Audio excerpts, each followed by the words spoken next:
Hello everyone. In this video, I will show you how can you download UC browser on your computer.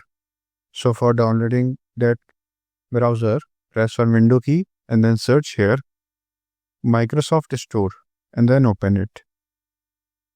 So now here on the Microsoft Store on the search bar, search here UC browser. So let me search. So here you can see this is suggesting to search.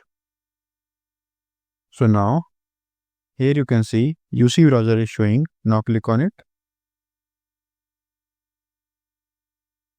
So here you can see UC browser is showing.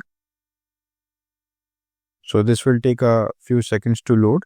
So now here you can see an option to install it. This is showing. Now by clicking on install, you can download the UC browser on your computer. I hope this video is helpful for you. If you found this video helpful, please do like, share and subscribe, and thanks for watching.